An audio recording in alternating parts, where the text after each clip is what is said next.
दोस्तों, मेरा नाम है रवि और आप देख रहे हैं यूपीएससी विद रवि। आज की वीडियो बेसिकली बिगनर्स के लिए होने वाली है, जो स्टूडेंट्स अभी 2025, 26, 27 के लिए अपीयर हो रहे हैं और जो इंटरीम स्टूडेंट्स हैं एज वेल एज उनके लिए भी ये वीडियो होने वाली है। इस वीडियो में आपको एनसीईआरटी के इंपॉर्टेंस के बारे में बताने वाला हूँ कि एनसीईआरटी किस तरीके से इंपॉर्टेंट रोल प्ले करती है यूपीएससी में। जैसा कि आप देख सकते हैं प्रीवियस ईयर पेपर के अकॉर्डिंग जो क्वेश्चन आते हैं एनसीईआरटी से रिलेटेड ही आते हैं, जो प्रीलिम्स में आते हैं। तो उसके साथ साथ मैं आपको कुछ प्रूफ्स के साथ ये दिखाने वाला हूं कि किस तरीके से एनसीईआरटी की इंपॉर्टेंट रोल प्ले करती है। तो सबसे पहले हम बात करते हैं एनसीईआरटी की। एनसीईआरटी में कौन कौन से टॉपिक्स आते हैं ये मैं आपको एक बार बता देता हूं। जैसा कि आप जानते हैं polity, history, geography, economy, science, sociology, fine art, है ना, ये सारे टॉपिक एनसीईआरटी में आते हैं। अब जैसा कि हम देखें प्रीलिम्स के रेफरेंस से, तो प्रीलिम्स के रेफरेंस से जो हमारी एनसीईआरटी होती है, जैसे हिस्ट्री में हम देखें ancient history, medieval history, modern और world history, as well as post independence India जो करके आता है, वो भी काफी इंपॉर्टेंट रखता है, मतलब काफी इंपॉर्टेंट रोल प्ले करता है हमारे लिए। तो ये सारी एनसीईआरटी हम बिना स्किप किए इसको एक अच्छे से एक शॉर्ट नोट्स बना सकते हैं। इसका शॉर्ट नोट्स किस तरीके से बनाना है ये मैं आपको आने वाली वीडियोस में बताऊंगा, जो कि मैं सीरीज लेकर के आने वाला हूँ कुछ दिनों बाद। तो अब मैं इस वीडियो में आपको ये बताना चाहता हूँ कि जो एनसीईआरटी है उसको आप बिल्कुल भी स्किप ना करें। अगर आपको कोई भी बोलता है कि एनसीईआरटी इतनी इंपॉर्टेंट नहीं है, आप इसको स्किप कर सकते हैं, आप डायरेक्ट लक्ष्मीकांत लीजिए, तो वो आपके लिए पॉसिबल नहीं है। मुझे लगता है कुछ बच्चों के लिए पॉसिबल होगा जिनका बैकग्राउंड रहा होगा। मान लीजिए आप ह्यूमैनिटीज के स्टूडेंट्स हैं, तो एनसीईआरटी आपके लिए थोड़ा सा, मतलब अगर आपने एनसीईआरटी पहले पढ़ी है स्कूल टाइम में, तो एनसीईआरटी आपके लिए इजी होने वाली है। आप उसको स्किप कर सकते हैं या रिवाइज कर सकते हैं, क्योंकि स्किप तो बिल्कुल नहीं कर सकते कि डायरेक्ट क्वेश्चन तो उसी से आते हैं एनसीईआरटी से। जैसा कि अगर मैं रेफरेंस दूं, सबसे पहले मैं आपको रेफरेंस देना चाहता हूं एनसीईआरटी का कि किस तरीके से क्वेश्चन आते हैं और कहां से कौन से ईयर में क्वेश्चन आए हैं, कौन से टॉपिक से। तो अब मैं आपको दिखाने वाला हूं ज्योग्राफी से रिलेटेड कुछ टॉपिक। तो जैसा कि आप देख सकते हैं मेरे सामने ये प्रीवियस ईयर पेपर है 2020 का प्रीलिम्स का। तो इसमें मैं आपको जीएस के टॉपिक में ये दिखाने वाला हूं। आप भी जाकर के गूगल पे सर्च कर सकते हैं और पीडीएफ से डाउनलोड कर सकते हैं, या फिर आपके पास बुक पड़ी होगी पीवाईक्यू की तो आप उसमें भी देख सकते हैं। ये 2020 का क्वेश्चन पेपर है, इसका क्वेश्चन नंबर 99 जेट स्ट्रीम से रिलेटेड है। तो जैसा कि मैं एक बार दिखा भी देता हूं, तो ये मैंने क्वेश्चन पेपर ओपन कर लिया है। इसमें क्वेश्चन नंबर 99 है, consider the following statement, jet streams occur in the northern hemisphere only. तो इसमें ऑप्शन वाइज, जैसा कि आप जानते हैं एमसीक्यू टाइप ऑप्शन दिए हुए 3। सेकंड ऑप्शन है only some cyclone develop and eye. Third जो है वो ऑप्शन है हमारा, the temperature inside the eye of a cyclone in near 10 degree Celsius lesser than that of the surrounding.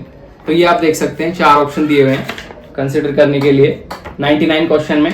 अब इसका आंसर मैं आपको बताता हूं। जैसा कि अगर आप हिंदी मीडियम के स्टूडेंट्स हैं तो हिंदी और इंग्लिश दोनों के लिए ही मैंने एनसीईआरटी रखी है।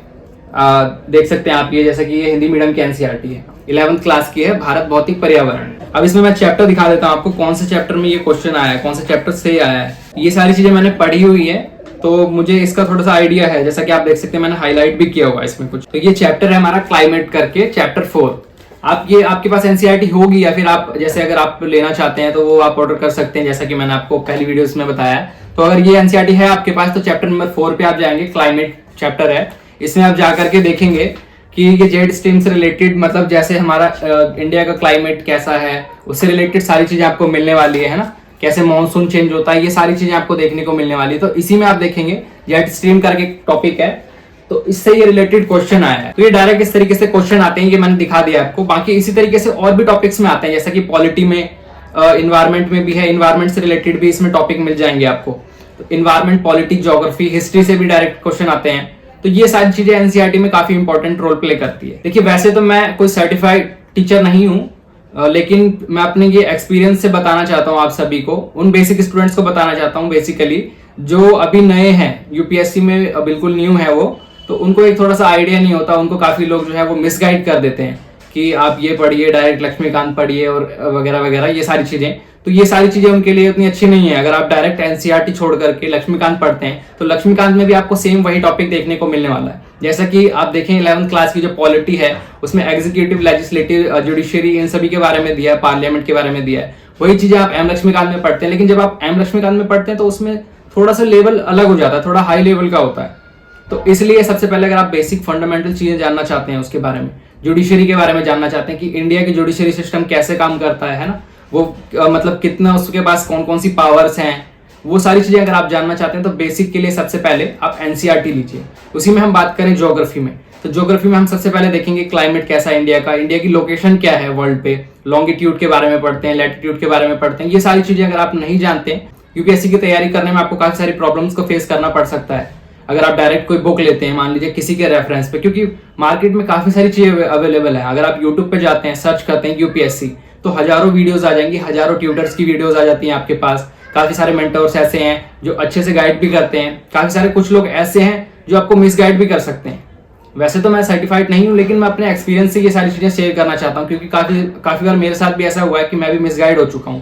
लेकिन अब मुझे इतना टाइम हो चुका है इस लाइन में, तो मुझे थोड़ा सा एक्सपीरियंस हो चुका है कि किस तरीके से सारी चीजें करनी चाहिए। तो मैं भी यही चाहता हूं कि आप लोगों को कोई मिसगाइड ना कर पाए, इसलिए मैंने ये वीडियो बनाना चाहा।